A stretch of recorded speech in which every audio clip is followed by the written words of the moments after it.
Have you ever sat down to study?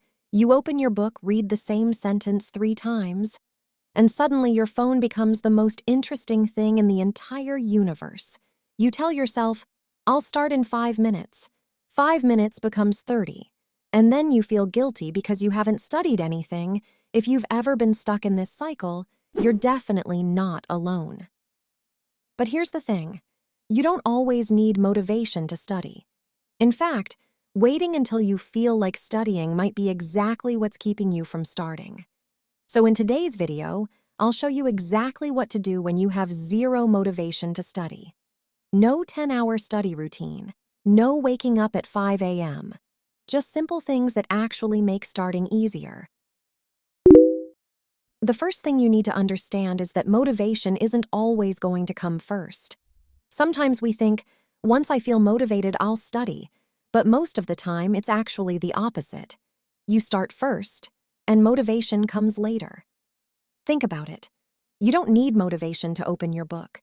You don't need motivation to write one answer. You don't even need motivation to study for 5 minutes. You just need enough energy to take the first step. So instead of asking yourself, do I feel like studying? Ask, what's the smallest thing I can do right now? That one question can completely change your approach. If studying for 2 hours sounds impossible right now, don't tell yourself you're going to study for 2 hours. Tell yourself, I'll just do 5 minutes. That's it. Set a timer for 5 minutes and start.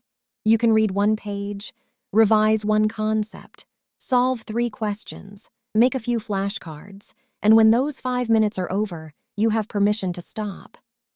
But here's what usually happens. Once you've already started, continuing doesn't feel as difficult anymore. 5 minutes becomes 15. 15 becomes 30. And suddenly you're actually studying.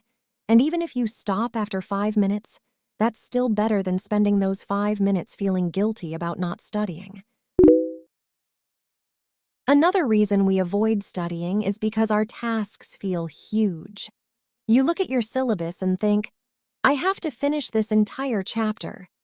And your brain immediately goes, absolutely not. So stop giving yourself giant tasks. Instead of, I need to finish chemistry, say, I'll revise this one topic. Instead of, I need to finish physics, say, I'll solve 5 questions. Make the starting point so small that it feels almost impossible to say no. Don't focus on finishing the mountain. Just focus on taking the first step. Sometimes you're not actually lazy. You're just overwhelmed. You have homework, tests coming up, unfinished chapters, notes to complete, and suddenly you don't know what to do first. So you do nothing. If this sounds like you, take a piece of paper and write down everything you need to do. Don't organize it yet. Just get it out of your head. Then look at the list and choose one thing. Not 5, not 10. 1. Finish that, then choose the next. You don't have to solve your entire academic life in one afternoon. You just need to know what you're doing next. So, what if you're watching this right now and you're thinking, okay, but I really don't want to study? Then do this. Put your phone away. Get some water. Open the subject you need to study. Choose one tiny task. Set a 15-minute timer. Start before you can overthink it. And when the timer ends, take a break.